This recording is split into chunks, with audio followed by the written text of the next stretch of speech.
Hello.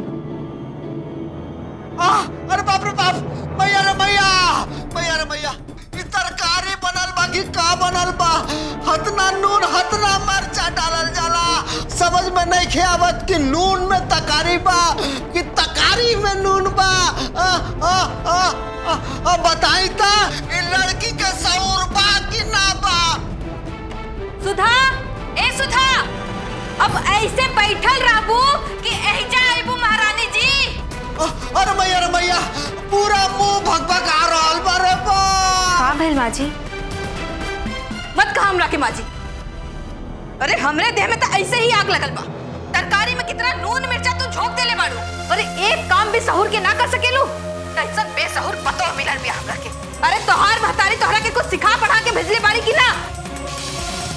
लेकिन ये कैसे हो गई माँ जी? हम तो नमक एकदम बराबर डले रहनी है। तू कहे कि का चाहता रू कि यहाँ के झूठ बोलता नहीं? अरे एक काम के तो सहूर नहीं के तोहरा के, और जवान कैची की तरह चलेला। अगर हमनी झूठ बोलता नहीं तो जाके तरकारी खुद चेक करके देख ला, तब पता लगी तोहरा के। अरे बाप रे बाप, ए मलकिनी, ये खाना हमरा से ना घोटे। अरे ये खाना का कूड़ा पर फेंका बा। अरे खाना बनल बा कि गोबर बनल बा? बाप रे बाप, बाप रे बाप, जौना रोटी खातिर हमार मरद दिन भर पापड़ बेलत रहेले, सांझ के वो रोटी भी नसीब नहीं खे होखत। रवा 2 मिनट रुकी बाबूजी, अब हम दूसरे तरकारी बना के देते। रहेदा, अब भी हमरा हड्डी में इतना जान बा, तू वक्त की खाना ढंग से बना सकी। तू जाके टांग फैला के बैठ जा। रहेदा, अबे तो नूने मिर्चा डालने बाड़ू, बाद में पता नहीं का डाल देबू। हमने के घर में इतना बड़ भंडार नहीं खे कि तू बर्बाद करत रहा और हमने चुप बैठल रही। माई, बड़ी तेज भूख लगल बा। अरे बेटा, हमनी के नसीब के ही सब दोष बा। आज तो हमनी के भूखे ही सूते के पड़ी। काहे? अरे बड़ा पसंद से लेके आयल बड़ा ना पर मेहरारू, आज भूखे सुतिया बबुआ।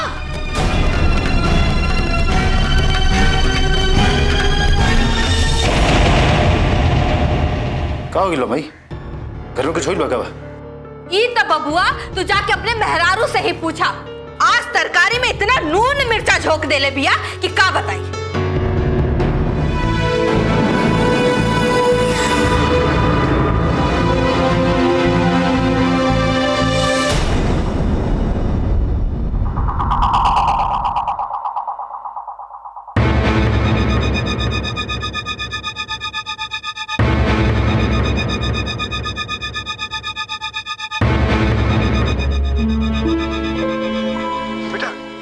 तनी सुना, सुन।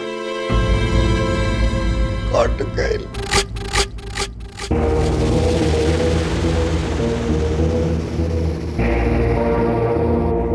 नमक तो हम एकदम बराबर डले रहनी है, फिर आखिर सब भइल कैसे?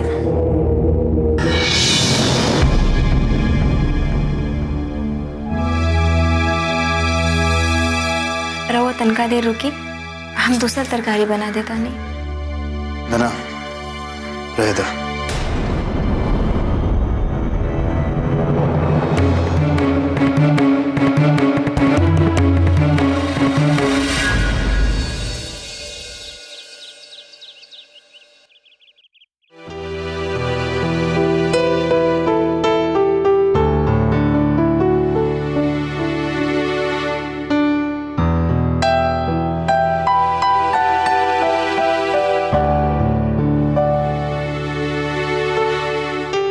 भैया, वो हमने के सिलाई सेंटर जा रहल बानी।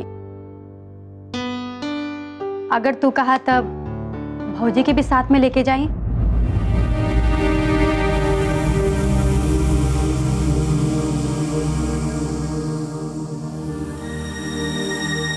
काहे? तनी के अकेले जाए में डर लगा था का?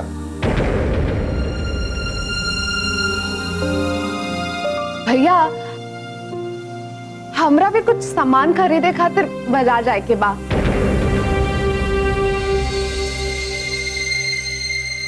तहरा खातिर भी कुछ चाहिए तो हम ले ले आए।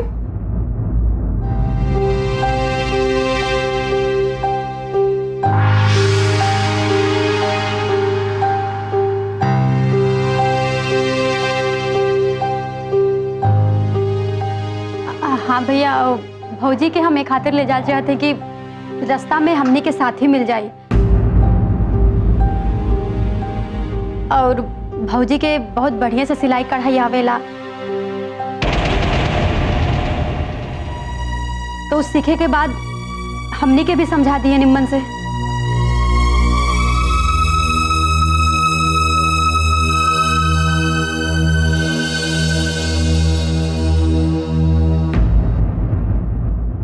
ठीक बात, लेके जा।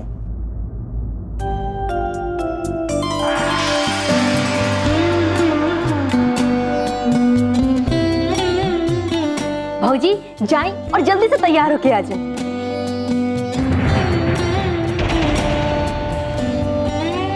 अरे भौजी रवा तो एमन ही बहुत निम्मन लगा तानी, चली चलल जा। अरे रुका जा हो, अब मिडिल स्कूलवा तक हमू तहनी के साथ चलब।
दीदी ये तो फूल जी हवा, ये लोग फूल जी के साथ एक जगह करे बाड़ी।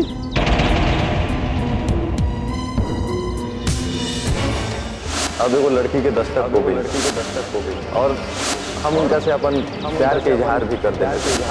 अब तो चाहते नहीं कि जल्दी से जल्दी हमारे उनका से ब्याह हो जाए।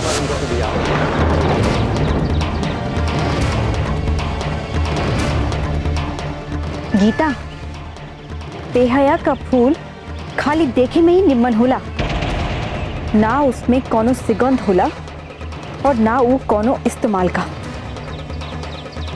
ये फूल जी भी वैसे नहीं बाड़े। ये था, पर ये लोग फूल जी के साथ एजा का करे बाड़ी।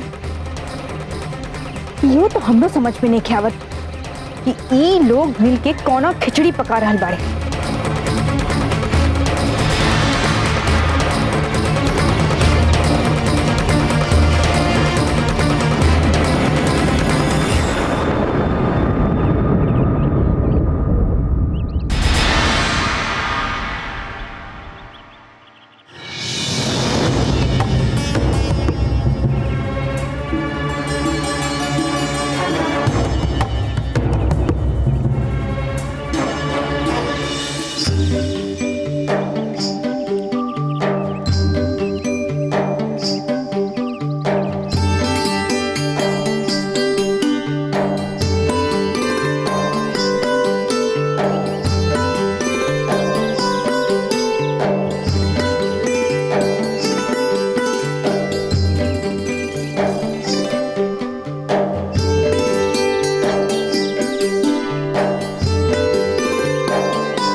जी हमरा एगो बात जाननी बहुत जरूरी बा, ऐसे हम रवा के एजा बुलावनी है।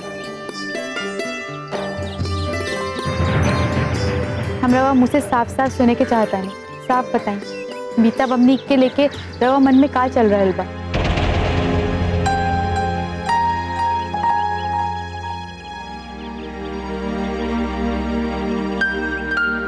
हमार मतलब ई है कि रउआ हमार मीता बबनी के बारे में का सोच रहल बानी।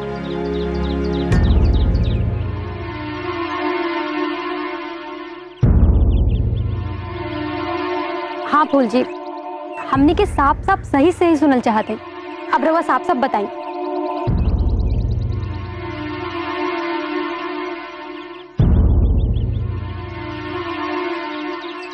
जी हम फिर ऊ तू ये का लगा रखले बड़ी? जैसे अदालत में कह लेना कि जो कहूंगा सच के सिवा कुछ नहीं कहूंगा। अरे काहे ना कुछ कहीं? ऐसे भकुआ ऐसे काम मुंह ताक रहल बनी।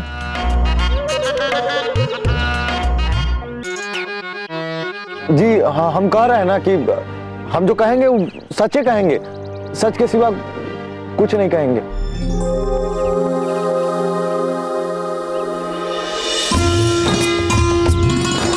चलिए बहुत खूब, अब फटाफट लाइन पे आ जाइए। जी बात यह है कि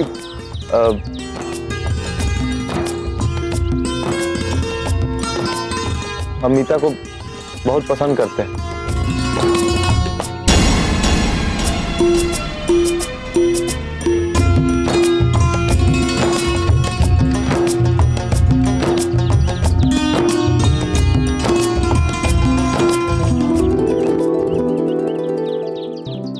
अच्छा चली ई बताई कि रउरा हमरा मीता दीदी के कितना पसंद करनी।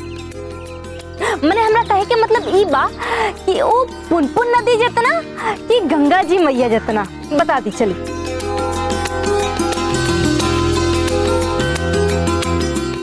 पटना के गंगा मैया जितना।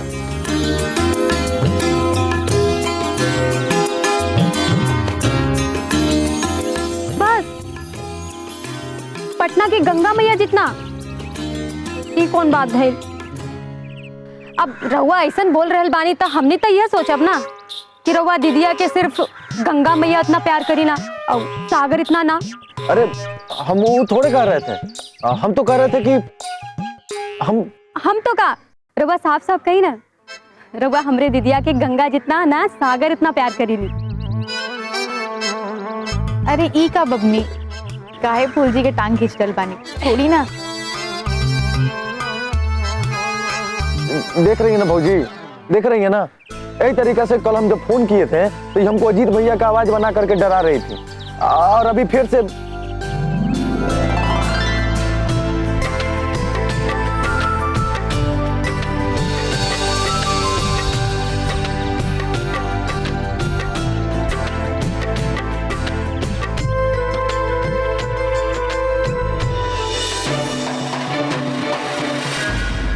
अच्छा फूल जी, हमरा जौन भी जाने के रहला तू जान ले ली। हमरा राउर मुंह से राउर विचार सुने के रहला वो भी सुन ले ली। अब हमने इनके भैया से बात करब, वहाँ के जौन भी फैसला हुई ओकरा अनुसार ही आगे बात हुई। अब तो बस रउआ भगवान जी से प्रार्थना करी कि इनका भैया भी ई रिश्ता खातिर मान जाए। भाभी, हम सही और सच्चा मन से मीता को बहुत पसंद करते हैं, और हम आपसे निवेदन करते हैं कि भैया से आप सही तरीका से कोशिश कीजिएगा ताकि वो बतिया मान जाए। आपन काम के तरह बहुत चिंता हो रहल बा, लेकिन पहले ई बताई कि अगर हमने के रौरा काम कई देव जा तो हमने के काम मिली। अरे हम आप लोग को सागर से भी ज्यादा स्नेह देंगे।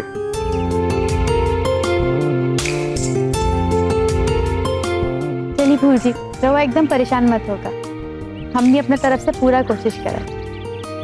अभी हम चलत आनी। नमस्ते फूल जी। चलिए पकड़ी।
भाई।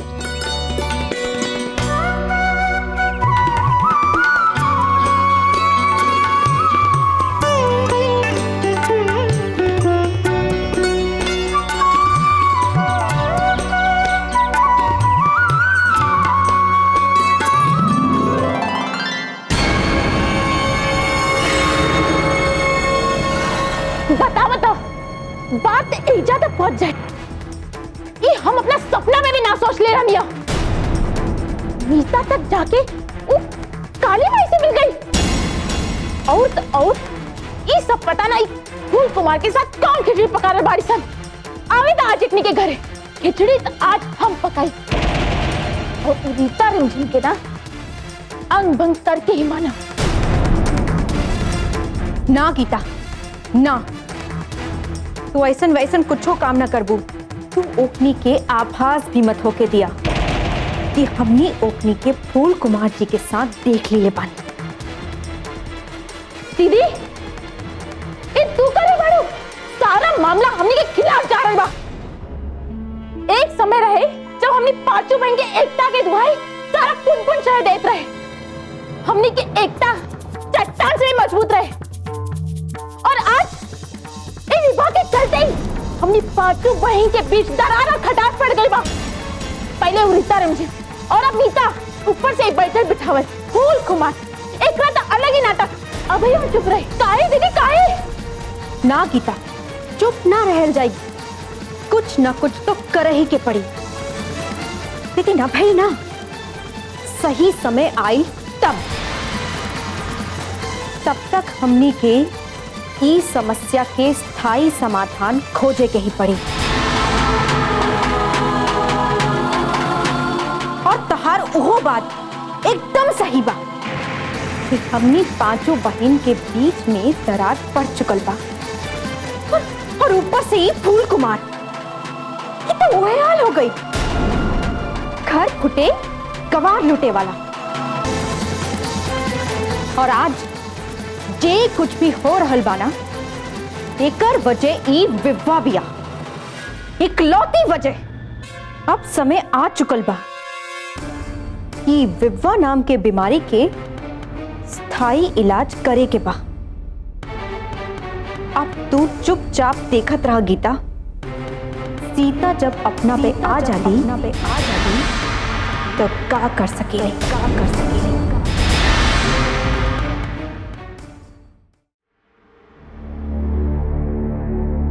भाई सुधा के माई पासबुक दी। आज हम पोस्ट ऑफिस से पैसा निकाल के बटुक जी के दे आवतानी। जब तक उनका हाथ में पैसा ना रखाएं उनका मुंह बंद ना हुई। देखी जी, रौरा हमार मानी तो जरूर उन लोग के पैसा दे आई, लेकिन हमारा समझ से ना ये बात रौरा के सुधा और दामाद जी के बता देवे के चाहिए। नहीं तो हमेशा की तरह वही हुई, हमनी के चुप रह जा और लोग हमनी के फायदा उठावत जाएंगे। तो वही वाला बात हुई कि लाजे भावा बोलस ना, अभावे भसुर छोड़स ना। सुधा, ए सुधा, अब ऐसे बैठल रहबू कि एहिजा आइबू महारानी जी। अरे हमरे देह में तो ऐसे ही आग लगल बा। तरकारी में कितना नून मिर्चा तू झोंक देले बाड़ू। अरे एक काम भी सहूर के ना कर सकेलू, तैसन बेसहुर पतो मिलल बिया हमरा के। अरे बेटा, हमनी के नसीब के ही सब दोष बा। आज तो हमनी के भूखे ही सूते के पड़ी। अरे बड़ा पसंद से लेके आयल बड़ा ना पर मेहरारू, आज भूखे सुतिया बबुआ। देखी रउआ बात तो ठीक कहा था, लेकिन तनी इहो तो सोची कि ऐसा कैला से बटुक जी और उनकर मेहरारू नाराज हो गए लोग। तब कहीं वो लोग ई मान लेलस कि हमने उ लोग पर भरोसा नहीं की करत। अगर ऐसन बहिल तो वो लोग नाराज हो जाएं और ओकर खामियाजा हमरा बेटी सुधा के भुगते के हुई। देखें हमने जौन कुछ भी कर रहल बानी वो अपने बेटी के खुशी के खातिर कर रहल बानी ना। अब अगर पैसा देला के बाद भी सुधा के सजा भुगते के पड़े तब पैसा दे के का फायदा। इससे हम चुपचाप पोस्ट ऑफिस से पैसा निकाल के बटुक जी के दे आवता। आगे जौन उनका मन करे, लेकिन ये बात हम सुधा के अपना मुंह से ना बता पाए, कहे कि वो भी परेशान हो जाए और फिर उनके बीच भी मन मुटाव हुई। और वैसे भी सुधा अब वही परिवार के हिस्सा भी आ। ठीक बा, मत बताएं रउरा सुधा के, लेकिन कम से कम रउरा अपना बड़की बेटी विवाह के तो बता सकता नहीं। रउरा हमरा कैसे मत देखी, रउरा तो जानते बानी कि हमरा अपना गलती के बढ़िया से एहसास हो गई बा। अब हम उहे कुमुद नहीं की, हम बदल चुकल बानी। देखी रउरा हमार बात मानी, रउरा कम से कम ई बात विवाह के बता दी। वो समझदार भी है, मौका देख के ई बात दामाद जी के सुधा के बता दी। समझ रहा बनी न रउरा? ठीक बा सुधा के माई, काला हमने विवाह के यहाँ चलल बा।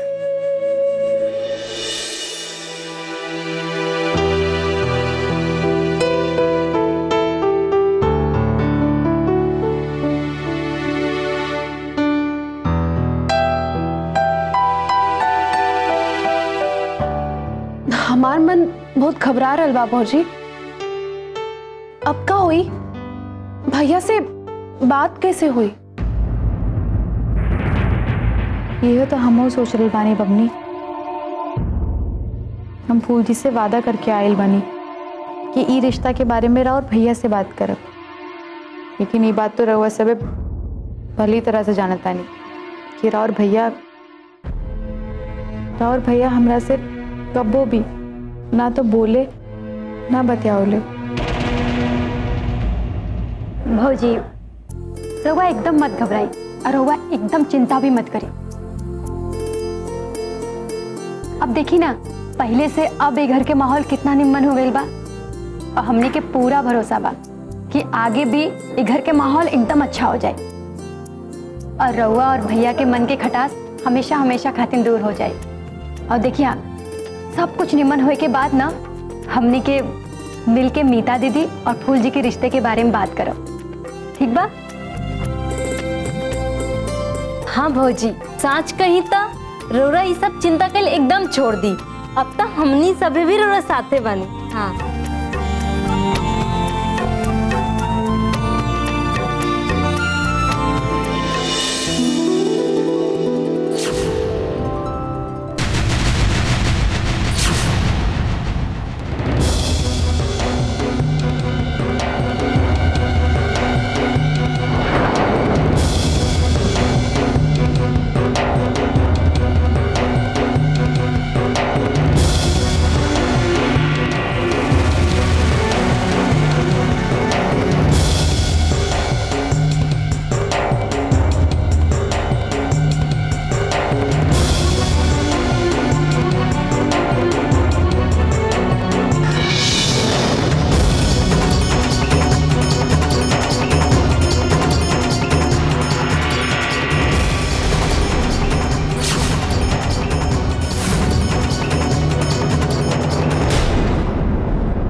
रहुआ ही का करल बानी बड़की बबनी?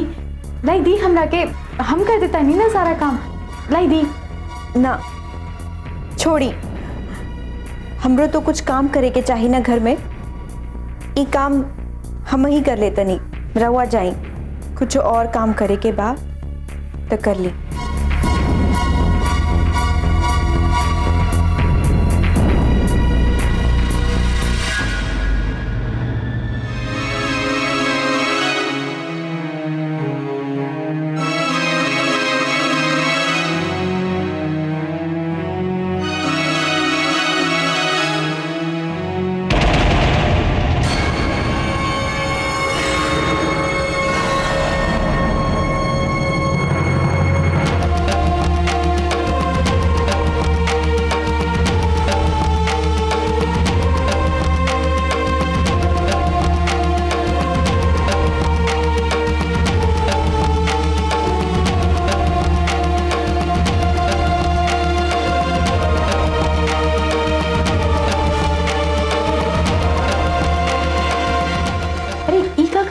बड़की बबनी, लौकी कहीं ऐसे कटल जाला का?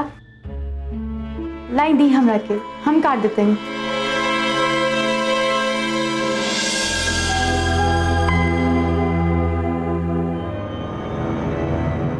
का भइल बड़की बबनी? रउआ इतना परेशान काहे लागत नहीं? बताई ना का बात बा? रउआ तबे तो ठीक बानू?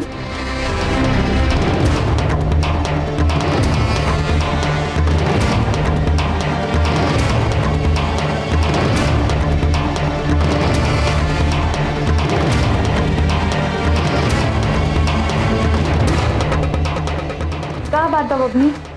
हमरा तो बहुत ही चिंता हो रहल बा। बताई ना आखिर बात का बा? देखी बबनी, हमरा लागता कि कोनो न कोनो ऐसा बात तो जरूर बा जो न रवा के बहुते भीतर ही भीतर परेशान कर रहल बा। बताई ना बबनी, आखिर बात का बा? एगो बात हो गई बा हमरा साथे, लेकिन हमरो तो ये समझ में नहीं के आवत कि हम कहीं तो कहीं कैसे। देखिए बड़की बबनी, जौन भी बात बा रवा हमरा से आसानी से साफ साफ कह सकेले, ओकरा में कोनो दिक्कत नहीं है। हाँ बबनी, रवा के जौन भी परेशानी बा रवा हमरा से बेझिझक बता सकेले। हाँ, पर का हमने ये बात रवा कमरे में चल के शांति से कर सकीले? हाँ हाँ बबनी, चली ना।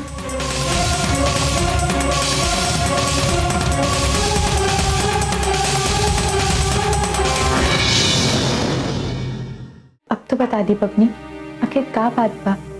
रवा इतना काहे परेशान बानी? भौजी, हमके अपना गलती के एहसास हो गई बा। हम रउआ से माफी मांगे के चाहता नहीं। आज तक हमने रउआ के बहुत परेशान कैले बानी। ना बबनी, ऐसा कोनो बात नहीं की। बताई बबनी, आखिर का बात बा? काहे रउआ इतना परेशान बनी?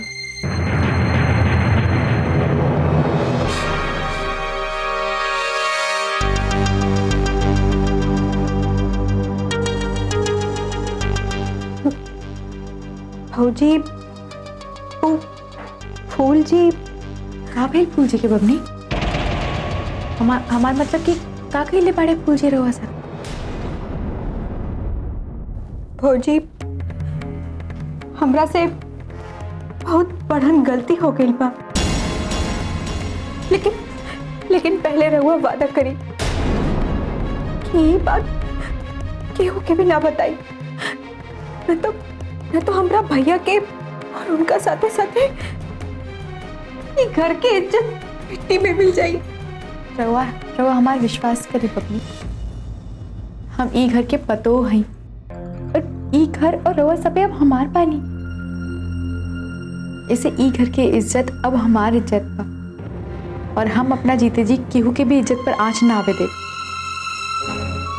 बताई बबनी, आखिर का बात बा, साफ साफ बताई। देखी भौजी, ये सब बात बता के हम रउआ के परेशान करे के ना चाहत रहनी है, लेकिन हमरा आगे दूसर कोनो रास्ता भी तो देखे।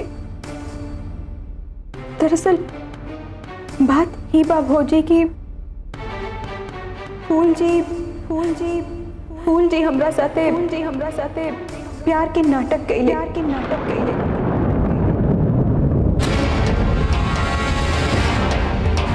वो हमरा के झूठा सपना दिखौले। हम उनका के ना पहचान पाऊंगी, ना जान पाऊंगी कि उनकर प्यार एक छलावा ही और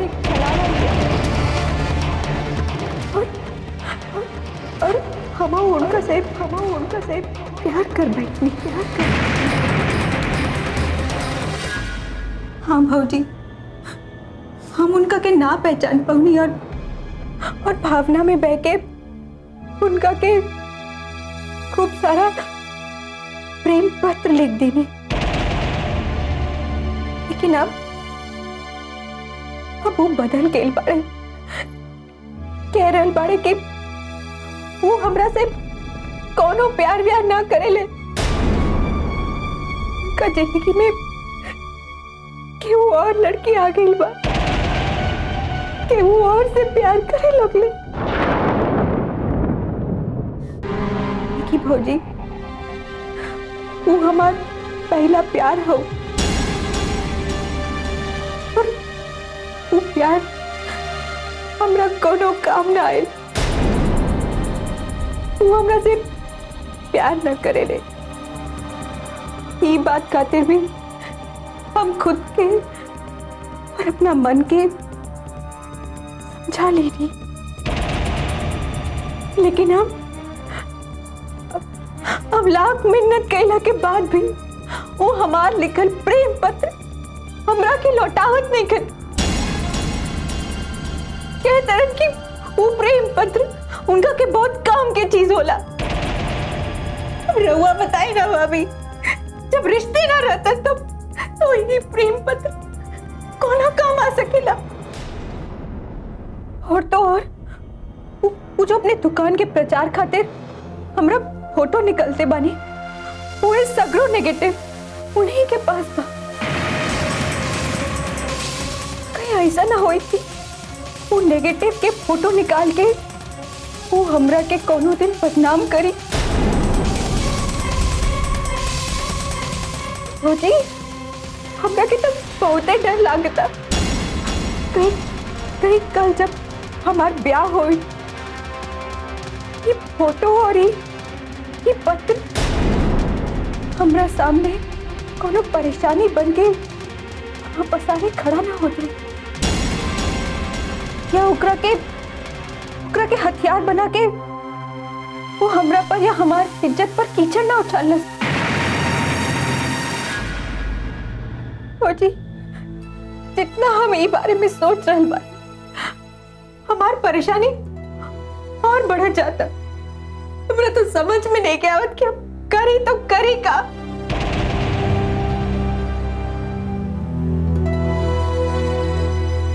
जी हमने खातिर अब रउआ एकमात्र सहारा बानी। कैसे वो करके हमरा के ही भंवर से निकाली और कौनो तरीका से हमार लेकर प्रेम पर वो फूल कुमार से वापस ले आई।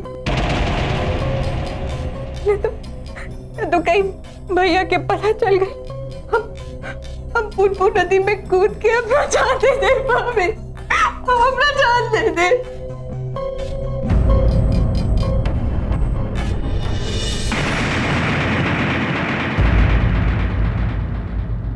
चुप हो जाए बबली, इतना हताश मत होई, चुप।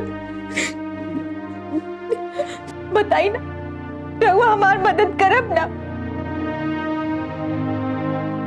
देखी ना भौजी, अब जाई तो जाई कहाँ? वो मीठा रीता रिमझिम के ऊपर तक अभय तक वो फूल जी के जादू सिर चढ़कर बोल रहल बा। ओकनी के हमरा बात पर बिल्कुल विश्वास न होई। और बचल गीता तो ओकरा की तो रउआ जानत है कि वो कौना माटी के बनल बा। सुनते ही मार पिटाई पर उतारू हो जाई और ऐसा कहला से बात और बिगड़। अब बचल भैया, उनका के ये सब कहला के हिम्मत हमरा अंदर नहीं के। बताई हम जाई तो जाई कहाँ? रउआ एकदम चिंता मत करी बबनी। जब मुसीबत आवेला तो ओकरा से निकले के कोनो न कोनो रास्ता भी मिल जाला। हम देखतानी कि हम का कर सकी। हमरा तो बिल्कुल भनक न रहला कि फूल जी इतना बढ़न और बेकार आदमी बाड़े। ओ जी, रउआ वादा करी कि ये बात केहू के भी ना बताई। हम बहुत भरोसा करके ये सारी बात बतौले बानी। रउआ निश्चिंत रही बड़की बबनी। हम राउर विश्वास कब्बो ना टूटे थे।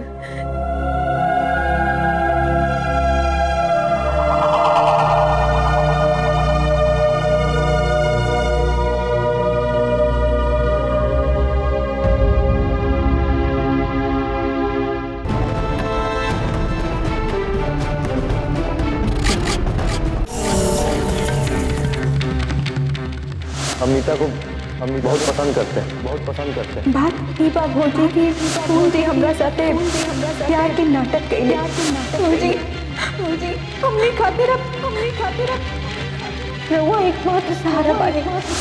कौनो तरीका से हमार लेकर वो फूल कुमार से वापस तो कहीं भैया के पता चल हम फूल नदी में कूद के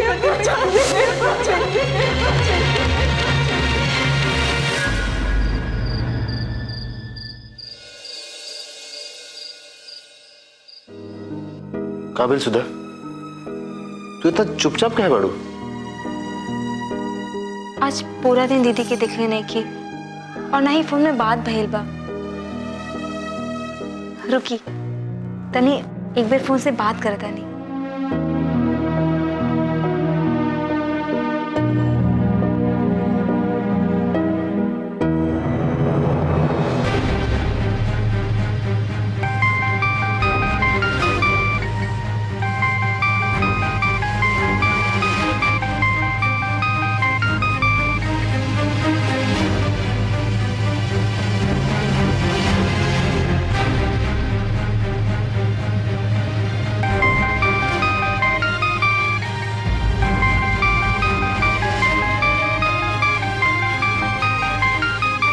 ए भौजी,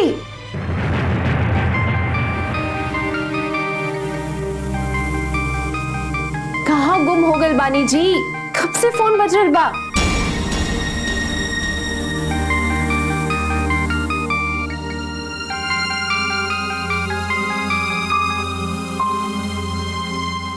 हेलो सुधा। का भइल दीदी? इतना देर से काहे फोन उठा रहल बाड़ू? और कहाँ रहलू हा? आज पूरा दिन में एक बेर भी ना दिखाई देलू हा।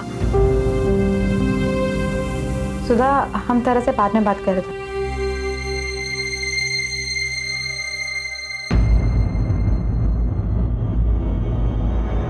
का बात बा भौजी? रवा इतना परेशान काहे लग रहल बानी?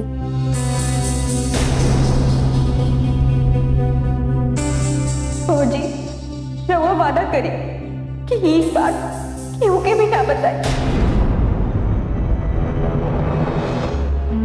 अरे नाना, कुछ ना, बस ऐसे फूल जी के बारे में सोचत रह लिया। फूल जी के बारे में सोचत रहनी? हाँ, सोची, जरूर सोची। रवा ना सोचो तो के सोची? आखिर रवा ही तो हमार प्यारी प्यारी भौजी बानी ना।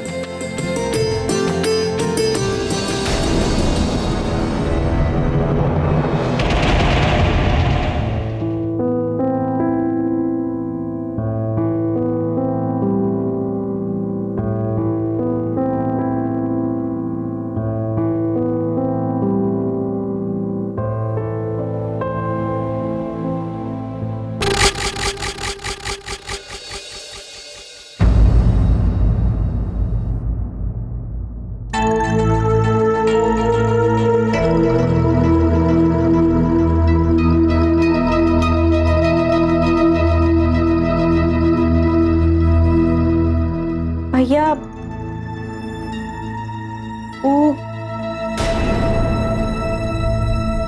अरे तू इतना घबराइल क्या बड़ो? का बात बा बतावा। भैया हमरो तो कुछ समझ में नहीं आवत।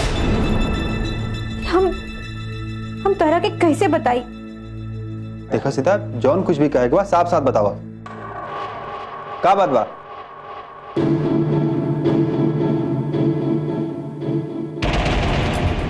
भैया देखा, अगर छोट मोट बात रहत तब तो हम तोहरा के कबो न कहती, लेकिन ई घर के इज्जत के सवाल बा। इसे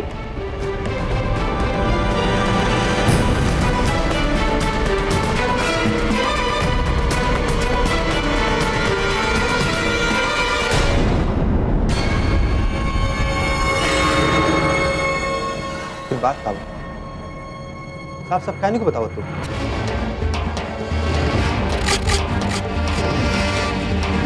देखा भैया,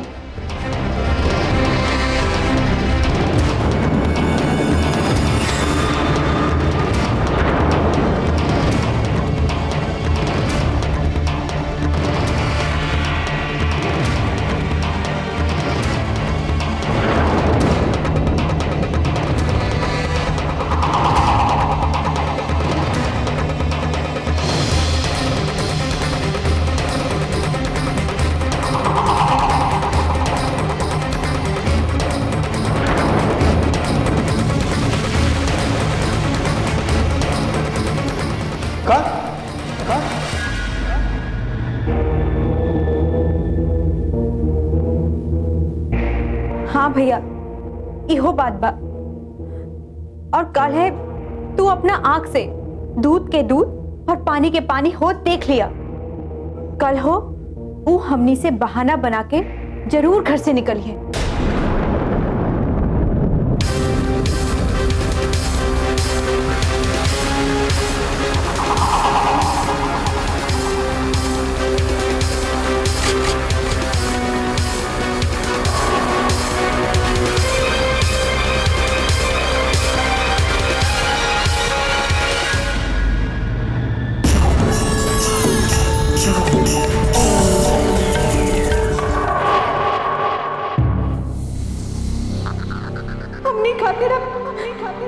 रहुआ एकमात्र सहारा बानी। कैसे हम करके हमरा के ही भवर से निकाली कौनो तरीका से हमार लेकर वो फूल कुमार से वापस गए।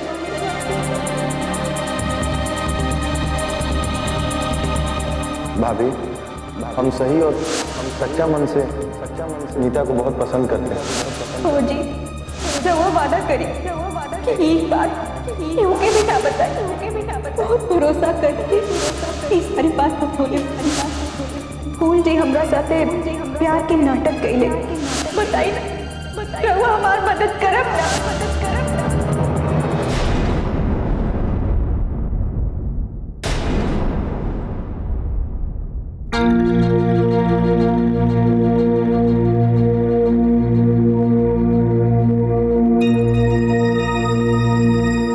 हेलो फूल जी, हम विभा बोले था। हमरा रहुआ से बहुत जरूरी काम है, ऐसे हम रहुआ से गले मिले के चाहता नहीं। और ये बात बहुत जरूरी बा, बहुत जरूरी।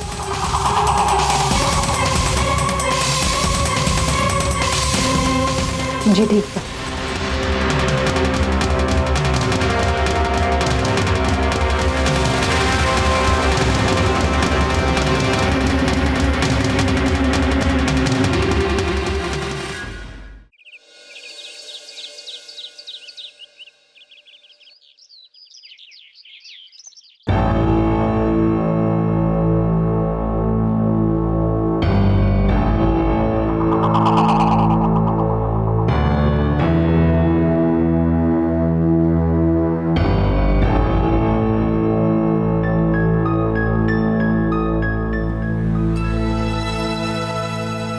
का भैया आज दुकान पे नहीं के जाए कि बका?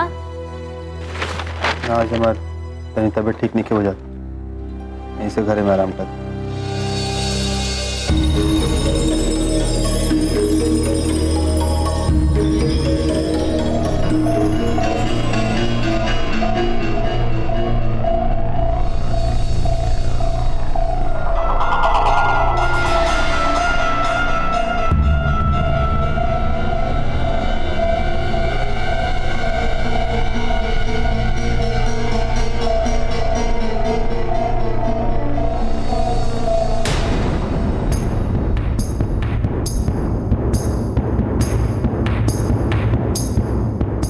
हम सुधा से मिले खातिर जा रहल बानी।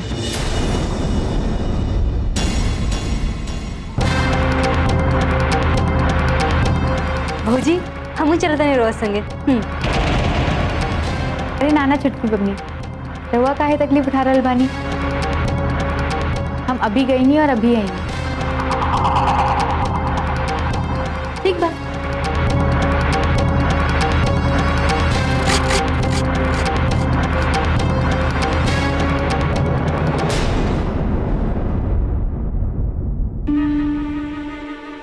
ठीक बा, जा।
टाइम हो गई, भाभी अभी तक आई नहीं, कहाँ है?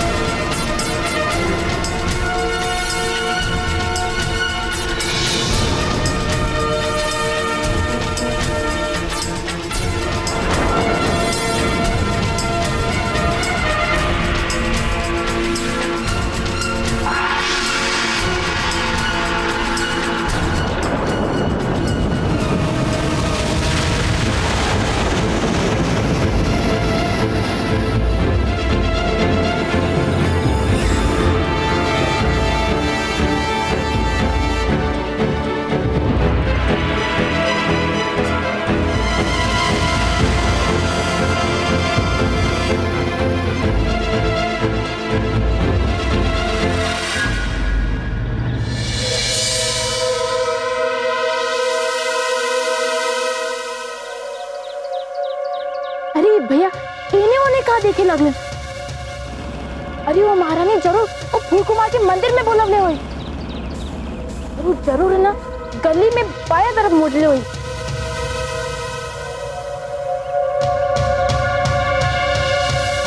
मुंडे तो ओनिए हुई है, लेकिन हमने ये बात जाके भैया के कैसे बतावल जाई? देखा गीता, अगर भैया फूल जी और विभा के एक साथ ना देख पाउले, हमार कई थे सारा काम बेकार हो जाई। और जॉन हम करे के चाहतन ही ना, वो कबो ना हो पाई।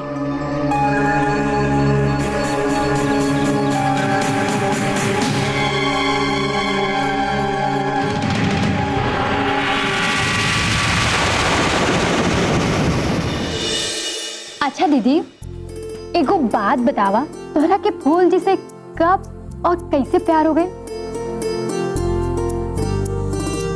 तो फूल जी के अंदर ऐसा कौन चीज देख लो कि तोहरा के प्रेम हो गई? अरे इहो कोनो पूछे वाला बात बा का? बस हो गए। हमरा तो पता भी नहीं कि चलल कि कब हमरा दिल में उनका खातिर जगह बन गई।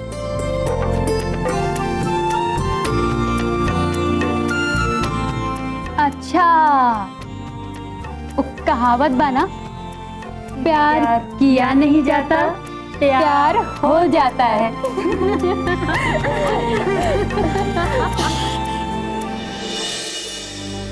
रीता, दीदी लोग नहीं खिलौकत कहीं गइल बानी का? अरे अब ये बैठ के तो नाश्ता करत रहला लोग, हो सकेला कुआं तक गइल हैं लोग, या फिर ऊपर छत पे घाम से कतोकस। विभा, ए विभा,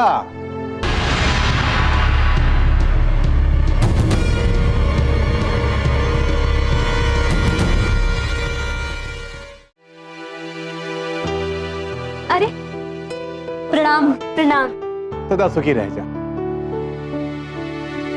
वो कहा है कि विभा से मिले के मन रहेला, ऐसे हमने आइल बानी। ये तो बहुत अच्छा बात बा। अब रउआ सब बाहर काहे खड़ा बानी, भीतर आई ना।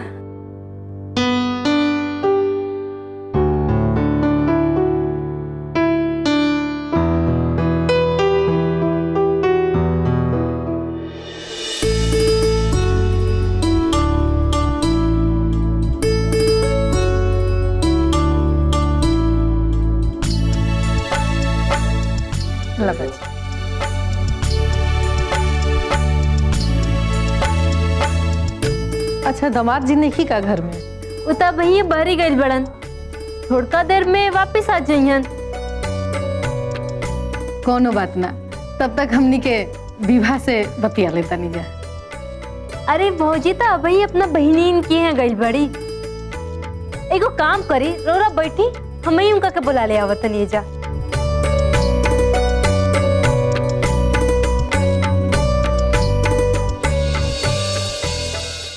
गीता, तू चाची चाची के साथ बात करा, हम तब तक चाय नाश्ता के इंतजाम कर रहे तनी। दीदी, ये मिठाई का डिब्बा। और चाचा जी कैसन बानी रहुआ लो?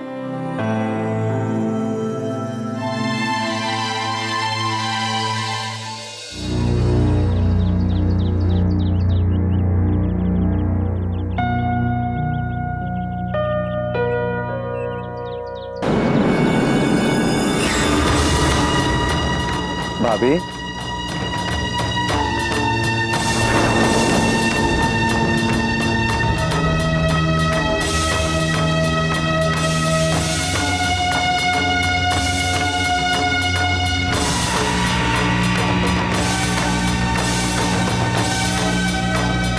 अरे भाभी जी आप आ गई। देखिए हम आपका इंतजार आधा घंटा से कर रहे हैं।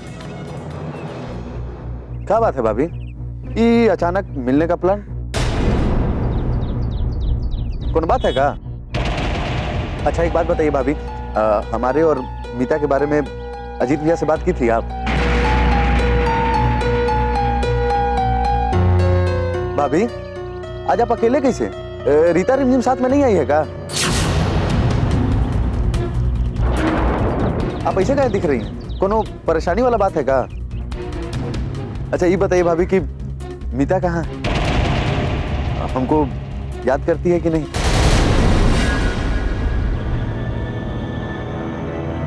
का फूल जी, रवा ये जॉन कुछ भी कहीं नहीं हो, ठीक ना कहीं नहीं। रवा इतना बढ़न बेरुपिया बानी, एक तो हमरा केहू के भी अंदाजा भी ना हुई। एक बात बताएं फूल जी, रवा कितना लोग के धोखा देनी, कितना लोग के विश्वास तोड़नी, बताएं तो।